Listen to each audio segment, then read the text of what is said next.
Board દ્વારા લેવાયેલી પરીક્ષા ઓગસ્ટ 2020 સાયન્સ સ્ટ્રીમ વિષય છે ભૌતિક વિજ્ઞાન, તેનું વિભાગ એનું સંપૂર્ણ લેખિત સોલ્યુશન જોઈશું. ખરેખર તો આ જુલાઈ 2020 બોર્ડની એક્ઝામનું પેપર કહી શકાય, પરંતુ કોરોનાના કારણે ઓગસ્ટ 2020માં બોર્ડની પરીક્ષા લેવાની છે.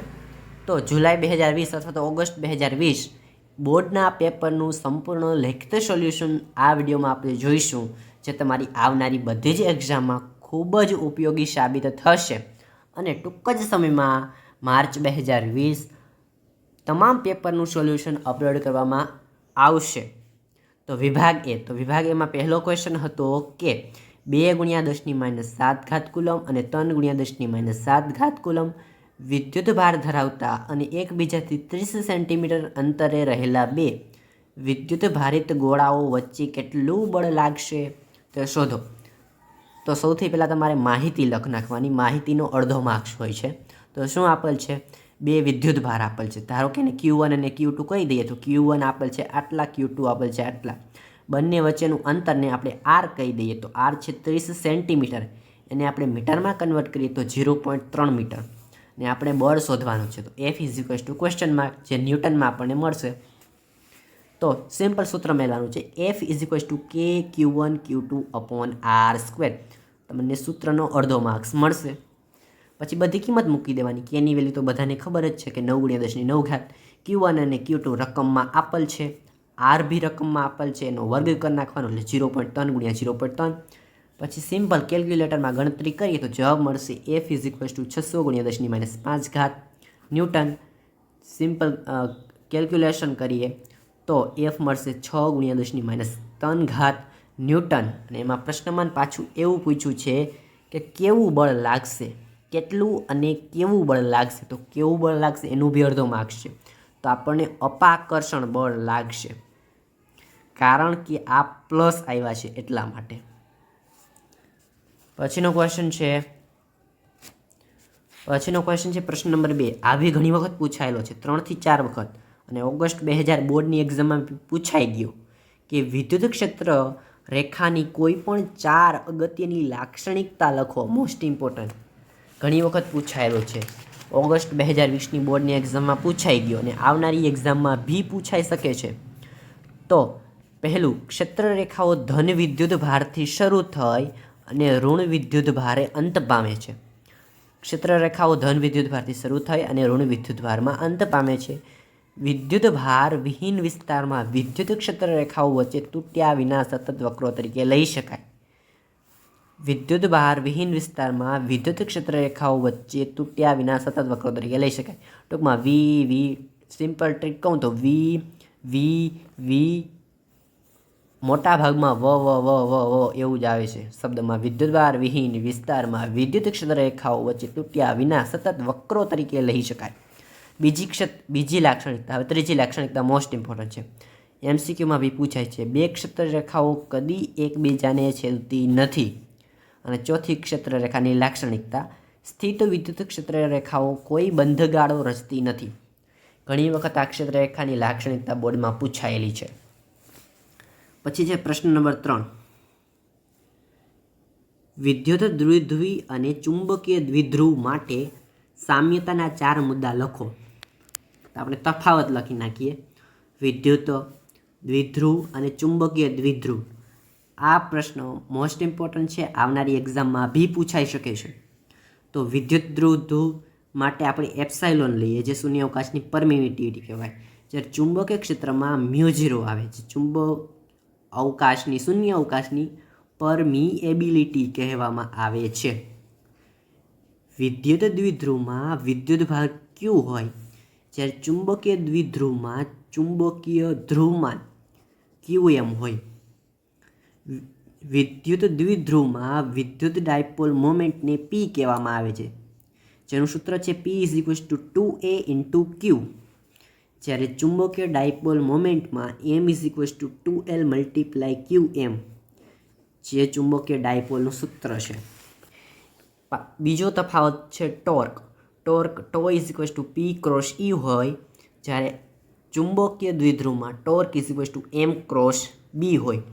ई तरीके बी होय ने एम तरीके पी होय। स्थिति ऊर्जा माइनस पी डॉट ई होय જ્યારે ચુંબકમાં U is equals to minus M dot B હોય।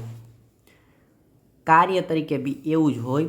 પછી વિદ્યુત ડાયપોલનું અક્ષ પર વિદ્યુત ક્ષેત્ર અને ગજિયા ચુંબકની અક્ષ પર વિદ્યુત ક્ષેત્ર અક્ષ કરતાં અક્ષનું વિદ્યુત ક્ષેત્ર એ આ એમસીક્યુમાં ઘણી વખત પૂછાય છે કે અક્ષનું વિદ્યુત ક્ષેત્ર આરના ખાલી જગ્યાના સમપ્રમાણમાં અથવા વર્ગના સમપ્રમાણમાં હોય છે, તો 1/r³ સમપ્રમાણમાં હોય છે। એમસીક્યુમાં બી ઘણી વખત પૂછાયેલો છે। એવી જ રીતે વિષુવરેખામાં બી પૂછે છે। વિષુવરેખા પર વિદ્યુત ક્ષેત્ર અને ચુંબકીય ક્ષેત્ર માટે વિષુવરેખા માટે ક્ષેત્ર, આ મોસ્ટ ઇમ્પોર્ટન્ટ તફાવત છે, ઘણી વખત પૂછાયેલો છે।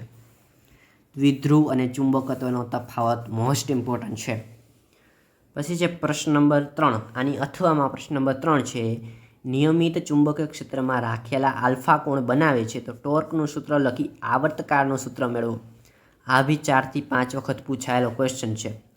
તો આપણે નિયમિત ચુંબકીય ક્ષેત્ર માટેનું પહેલાં સૂત્ર લખીએ તો tau is equals to M B sine theta, જેમાં થીટા એ એમ અને બી વચ્ચેનો ખૂણો છે।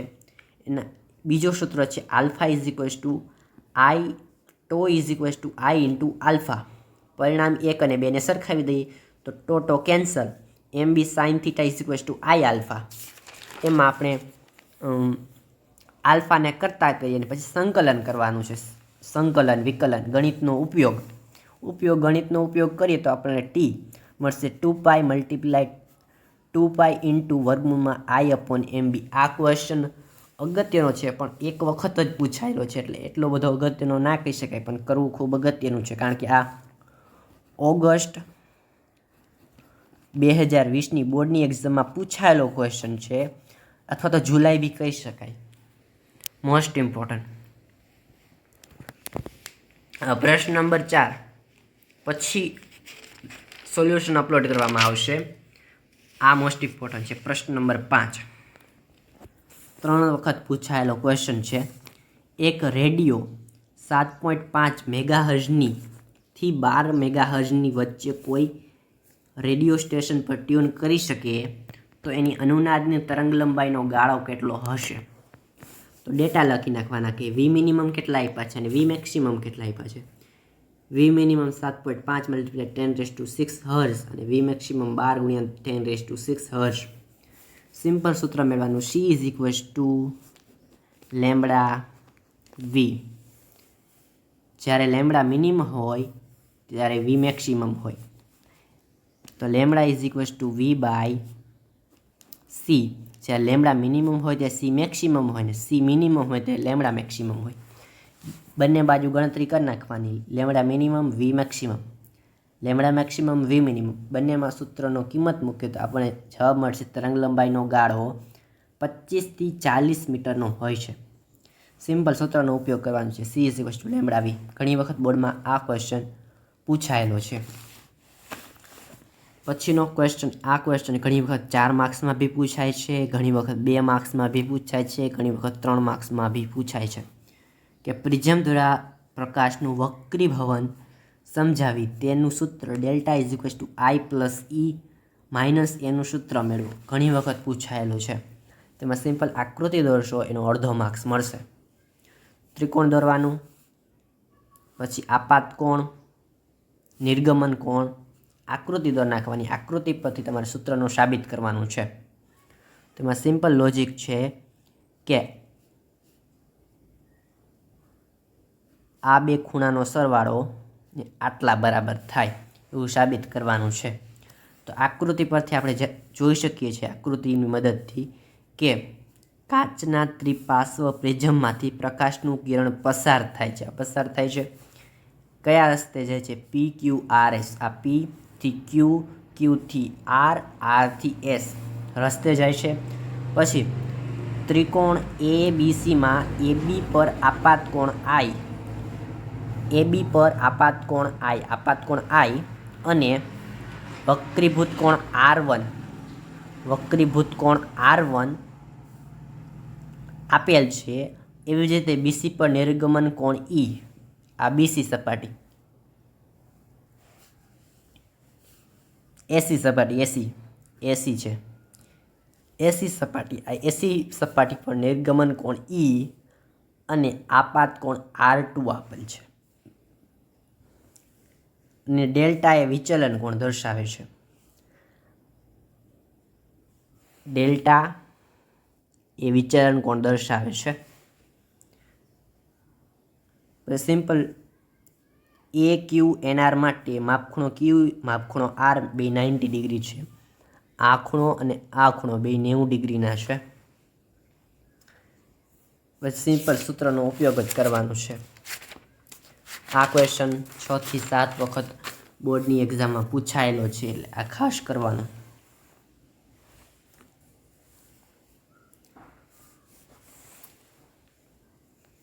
Most important.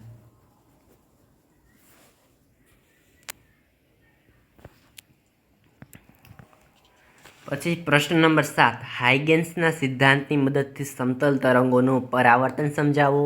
એની અથવામાં છે પરાવર્તન થતું ધ્રુવીભવન સમજાવી બ્રુસ્ટરનો નિયમ મેળવો. પ્રશ્ન નંબર 8, બીટા ક્ષય ટૂંકમાં સમજાવો. ટૂંક જ સમયમાં અપલોડ કરવામાં આવશે. વિડીયો ગમ્યો હોય તો વિડીયોને લાઇક, ચેનલ સબસ્ક્રાઈબ અને બેલ આઇકનને ઓન કરી દેજો.